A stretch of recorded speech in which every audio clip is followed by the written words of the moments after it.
नमस्कार। विश्व गठिया दिवस पर हमारे विशेष कार्यक्रम में आपका स्वागत है।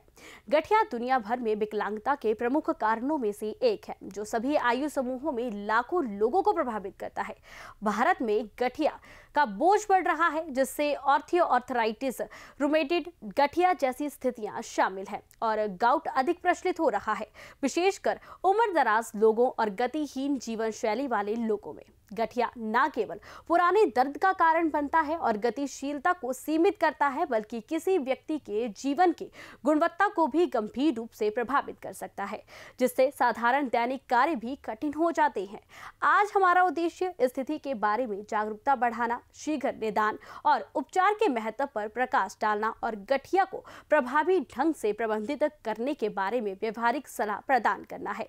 हम विभिन्न प्रकार के गठिया, इसके कारणों, लक्षणों और सबसे महत्वपूर्ण रूप से इसे प्रबंधित करने और जोड़ों के स्वास्थ्य में सुधार के तरीकों का पता लगाएंगे। हमारे विशेषज्ञों का पैनल भारतीय संदर्भ में गठिया रोगियों के सामने आने वाली चुनौतियों का भी समाधान करेगा, जहां जीवन शैली, सांस्कृतिक कारक और स्वास्थ्य देखभाल पहुंच स्थिति के प्रबंधन में महत्वपूर्ण भूमिका निभाते हैं।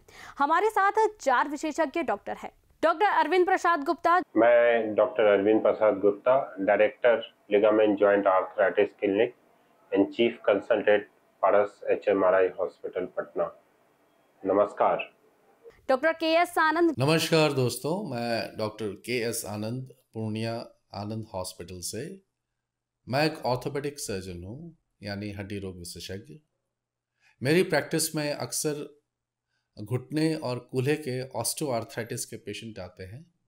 तो आज मैं इसी कंडीशन यानी ऑस्टियोआर्थराइटिस के बारे में आपसे बात करने वाला हूं और हम इस कंडीशन के भिन्न भिन्न पहलुओं के बारे में थोड़े संक्षेप में बातें करेंगे। डॉक्टर उमेश कुमार। ऑस्टियोआर्थराइटिस एक हड्डी के जोड़ की बीमारी है, जिसमें हड्डी के अंदर सूजन आ जाता है। सूजन आने का कारण बहुत सारा हो सकता है, जैसे चोट लगना, उम्र अधिक हो जाना, या हड्डी का कमजोर होना, या पहले से जन्मजात हड्डी का टेढ़ापन, या हड्डी के अंदर किसी प्रकार का कोई विकृति हो, तो उसके कारण से भी आर्थराइटिस प्रॉब्लम होता है। और डॉक्टर उपेंद्र प्रसाद, आप सभी डॉक्टर्स का हमारे इस विशेष कार्यक्रम में स्वागत है। मेरा पहला सवाल डॉक्टर अरविंद प्रसाद गुप्ता के लिए है। सबसे पहले क्या आप मुझे बता सकते हैं कि गठिया क्या है और भारत में लोगों को सबसे आम प्रकार से इससे कैसे सामना करना पड़ता है? नमस्कार, मैं doctor Arvind Prasad Gupta, chief consultant Paras HMRI hospital and director ligament joint and arthritis clinic. Arthritis और गठिया क्या होता है? बेसिकली जब आपके जोड़ों में दर्द, सूजन और जकड़न होता है, तो इसको आर्थराइटिस बोला जाता है या गठिया बोला जाता है। ये बेसिकली उम्र के साथ, जैसे जैसे आपका उम्र बढ़ता है, 60 साल 65 साल होता है, तो आपके घुटने को, कंधे को या हिप जॉइंट को हो सकता है, कूल्हे में ये हो सकता है, तो इसको उम्र के साथ होने वाला गठिया बोलते हैं, जिसको ऑस्टियोआर्थराइटिस बोलते हैं। दूसरा एक जेनेटिक आर्थराइटिस होता है, जिसमें काफी अर्ली शुरू हो जाता है, 20 साल 30 साल के एज में ही आर्थराइटिस शुरू हो जाता है, जोड़ों में दर्द, सूजन शुरू हो जाता है, जिससे आपके ऑलमोस्ट करीब करीब सारे जोड़ इन्वॉल्व हो जाते हैं। इसको रूमेटॉइड आर्थराइटिस या एंकाइलोजिंग स्पॉन्डिलाइटिस बोलते हैं। एक और तरह का गठिया होता है जिसमें यूरिक एसिड बढ़ जाता है, गॉटी आर्थराइटिस बोलते हैं, उसको मेटाबॉलिक रिलेटेड आर्थराइटिस बोलते हैं, उसको गॉटी आर्थराइटिस बोलते हैं। तो प्रायः ये 3 तरह का आर्थराइटिस होता है। मेरा अगला सवाल डॉक्टर KS आनंद से है। विशेष रूप से भारतीय आबादी में गठिया के विकास में योगदान देने वाले प्राथमिक कारक क्या है? तो जैसा कि आपने पूछा कि वो ऐसे कौन से फैक्टर्स हैं, वो क्या कारण हैं जिसकी वजह से हमारे इंडियन पॉपुलेशन में ऑस्टियोआर्थराइटिस ज़्यादा होता है, तो मैं बताना चाहूँगा कि सबसे पहले हमारा लाइफस्टाइल।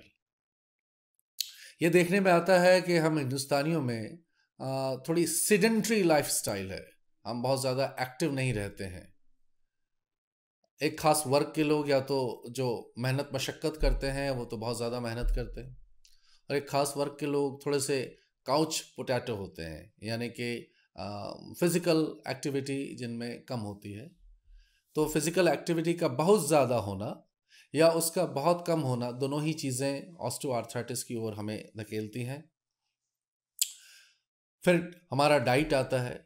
अगर हमारा बैलेंस डाइट नहीं हो तो हमारा वज़न बढ़ता जाएगा, और एक ख़ास उम्र के बाद अगर हम ओवरवेट होते हैं तो ओवरवेट होने की वजह से भी हमारे घुटने में घिसने की प्रक्रिया थोड़ी बढ़ जाती है, तो हमें ओवरवेट होने से बचना चाहिए। ये भी देखा गया है कि कुछ ये वंशानुगत है, कुछ लोगों में जिनके पेरेंट्स माँ बाप उनमें ऑस्टियोआर्थराइटिस ज़्यादा था, तो इसमें भी थोड़ा बहुत ज़्यादा पाया जाता है। रही जहाँ तक इन्वायरमेंटल फैक्टर की बात, तो कोई हमारे आबो हवा में कोई ऐसी चीज़ नहीं है जिसकी वजह से हम हिंदुस्तानियों को ऑस्टियोआर्थराइटिस ज़्यादा हो।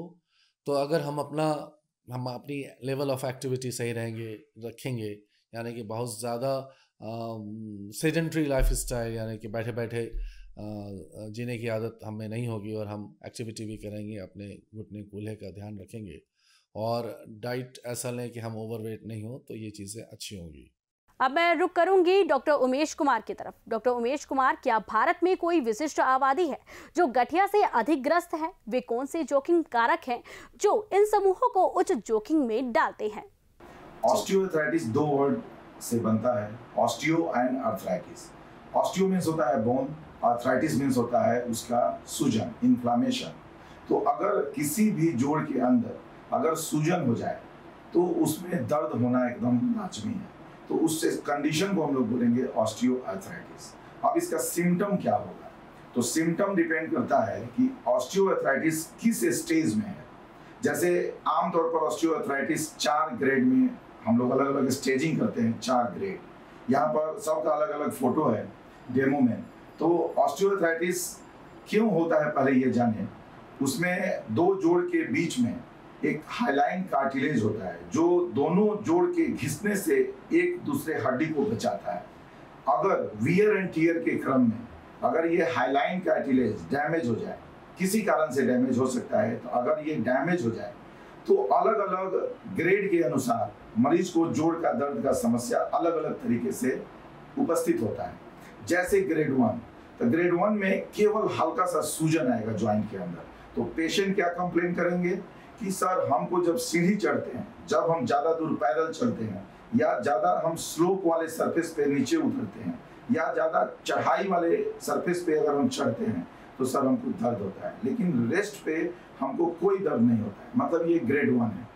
अगर उस पेशेंट को अगर वो बोले कि नहीं हम थोड़ा सा ही चलना शुरू किए तब तक दर्द हो गया, मतलब ग्रेड 2, ग्रेड 3 इस कैटेगरी में आ सकता है। अगर पेशेंट बोलता है कि नहीं हम जब रेस्ट में हैं तभी ये हमको दर्द हो रहा है, इवन कि हम सोए हुए हैं तब भी हमको दर्द हो रहा है, दर्द के कारण से हम सो नहीं पा रहे हैं, तो उस कंडीशन में हम लोग बोलेंगे कि ग्रेड 3, ग्रेड 4 स्टेज या एडवांस स्टेज ऑस्टियोआर्थराइटिस। तो पहला हो गया दर्द। दूसरा होता है जॉइंट के अंदर सूजन हो जाना। तो जॉइंट के अंदर एक मिनिमम क्वांटिटी में फ्लूइड होता है जो साइनोवियल फ्लूइड इसको बोलते हैं। वो जॉइंट को क्या करता है कि एक दूसरे को मोबाइल बनाने में सुविधा देता है, लुब्रिकेट करता है, नरिश करता है। तो अगर किसी कारण से अगर साइनोवियल फ्लूइड का डिफिशियंसी हो जाए, चाहे उसके अंदर उसके विस्कोसिटी में किसी प्रकार का बदलाव आ जाए किसी डिजीज के कारण से, तो क्या होगा पेशेंट को कि पेशेंट बोलेगा कि सर हमको दर्द हो रहा है, या फिर एक्सेस सिक्रीशन होने लगे जॉइंट के अंदर जो फ्लूइड है। तो अगर एक्सेस सिक्रीशन होगा तो देयर इज इफ्यूजन। इफ्यूजन मतलब होता है जॉइंट फूल जाएगा, तो जॉइंट फूला हुआ लगेगा, तो मरीज कहेगा कि सर देखिए ना, देखिए मेरा जॉइंट फूल गया है। तो दूसरा हो गया जॉइंट का फूलना। तीसरा हो गया कि जब दर्द होगा और सूजन भी हो जाएगा तो मरीज को चलने में डिफिकल्टी होगी, सीढ़ी चढ़ने में, खड़ा होने में, कोई सामान झुक के उठाने में, तो मरीज को माने रेंज ऑफ मोशन गड़बड़ होगा। उस जॉइंट का जो फंक्शन है, उस जॉइंट से जो हमको मूवमेंट लेना है, उस मूवमेंट में दिक्कत होने लगेगी। तो उस कंडीशन में हम लोग समझेंगे कि इनको ऑस्टियोआर्थराइटिस नामक बीमारी हो गई। डॉक्टर उपेंद्र प्रसाद, गठिया के सबसे आम लक्षण क्या हैं और लोगों को किन प्रारंभिक चेतावनियों संकेतों के बारे में पता होना चाहिए? उम्र दराज लोगों में जिनकी उम्र 50 साल से ज़्यादा है उनमें ऑस्टियोआर्थराइटिस होने की संभावना अधिक है। महिलाओं में रूमेटॉइड आर्थराइटिस होने की संभावना ज़्यादा होती है। पुरुषों में एंकिलोजिंग स्पॉन्डिलाइटिस या गाउटी आर्थराइटिस की संभावना ज़्यादा है। वैसे लोग जो लंबे समय तक खड़े होकर कार्य करते हैं उनमें आर्थराइटिस होने की संभावना ज़्यादा है।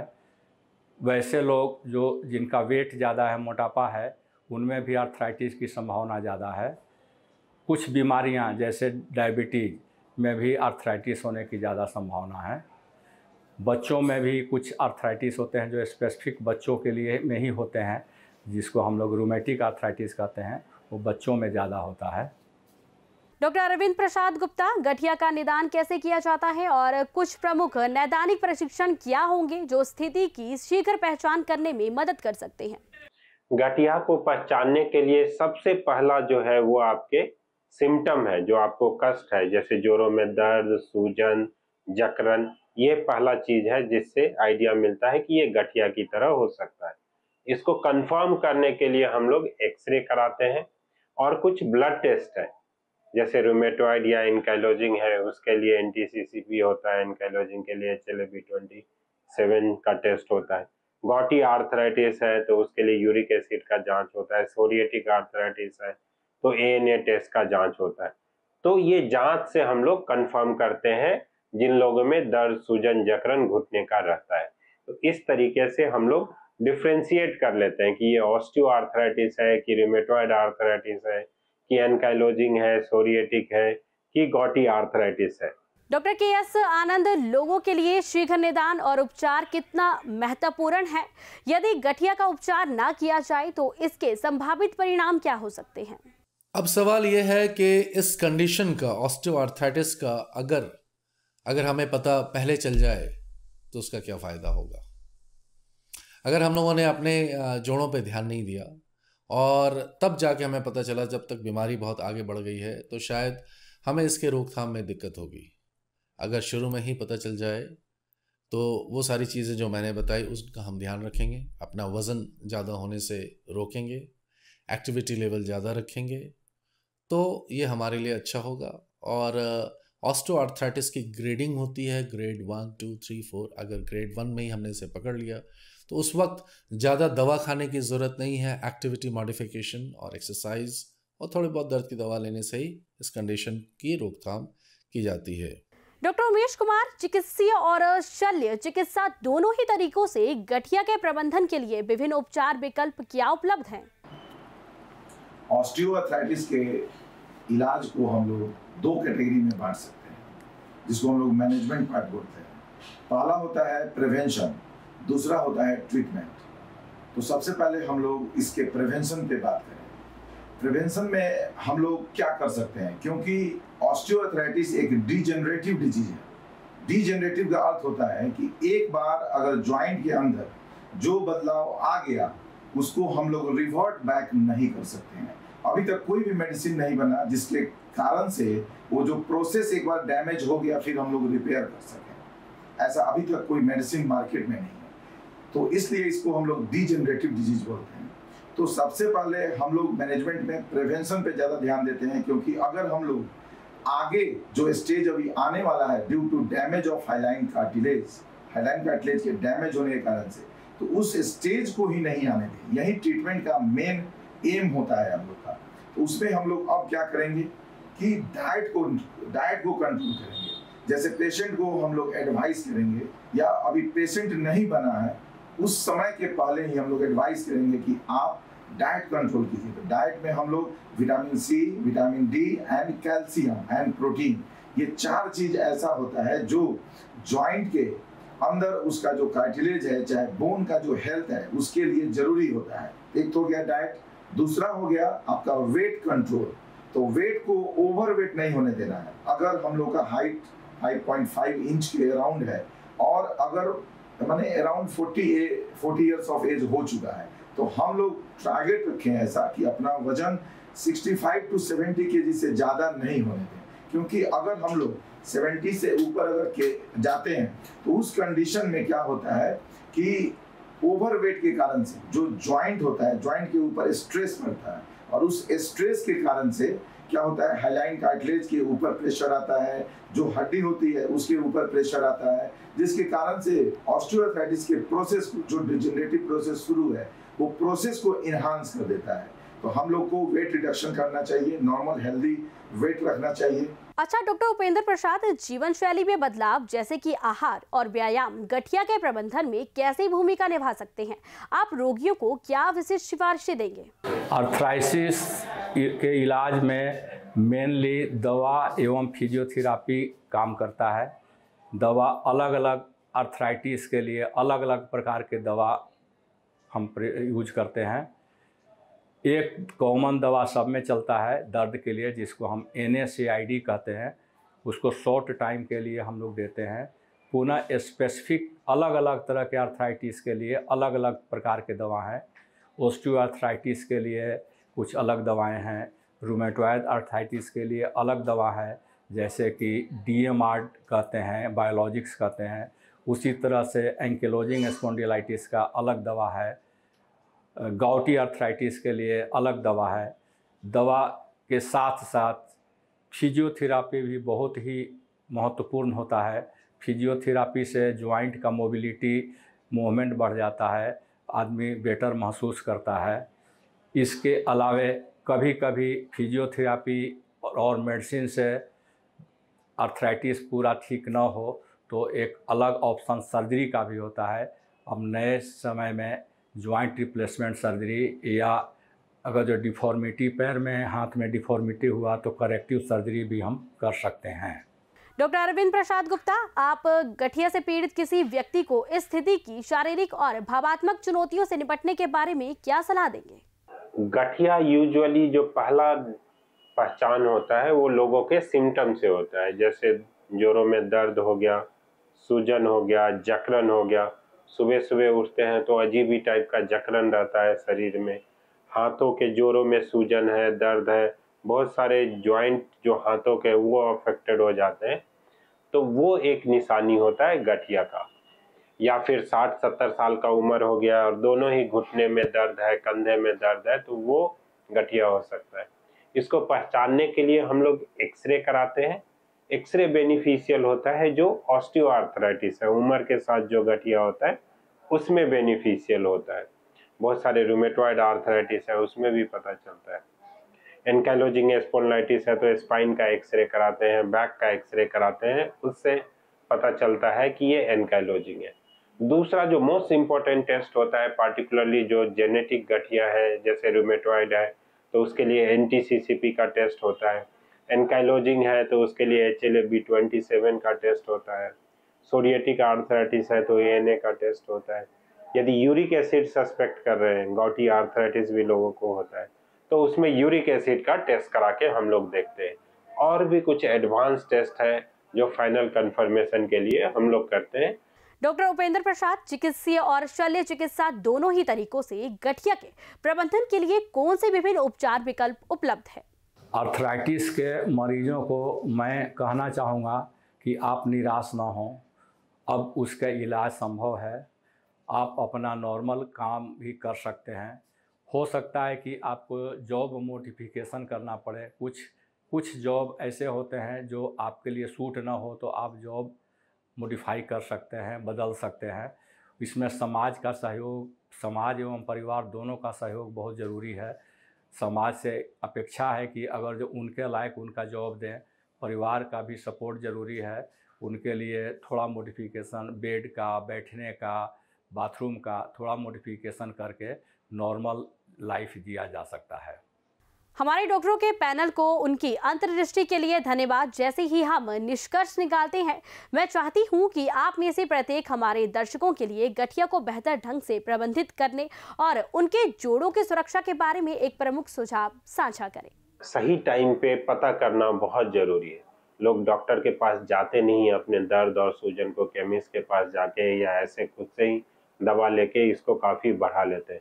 तो सबसे पहले जैसे ही आपको इस तरह की चीज़ें लगती हैं कि जोड़ों में दर्द है, सूजन है, जकड़न है, मोड़ने फैलाने में दिक्कत हो रहा है, तो तुरंत आप अपने डॉक्टर से मिलिए। डॉक्टर आपको एडवाइस करेंगे जो जांच जो आपके गठिया को पहचानने में मदद करते हैं।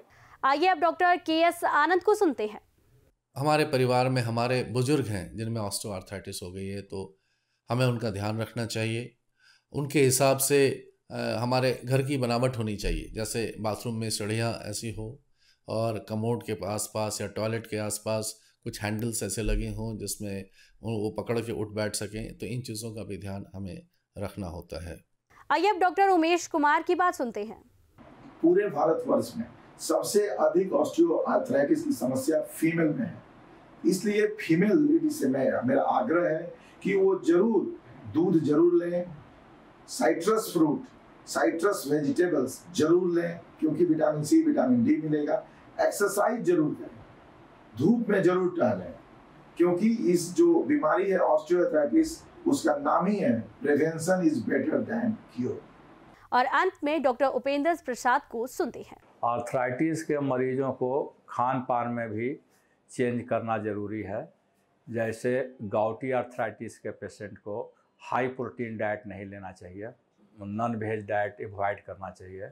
आप सभी डॉक्टर्स का हमें विशेष सलाह देने के लिए धन्यवाद। बहुत बहुत धन्यवाद।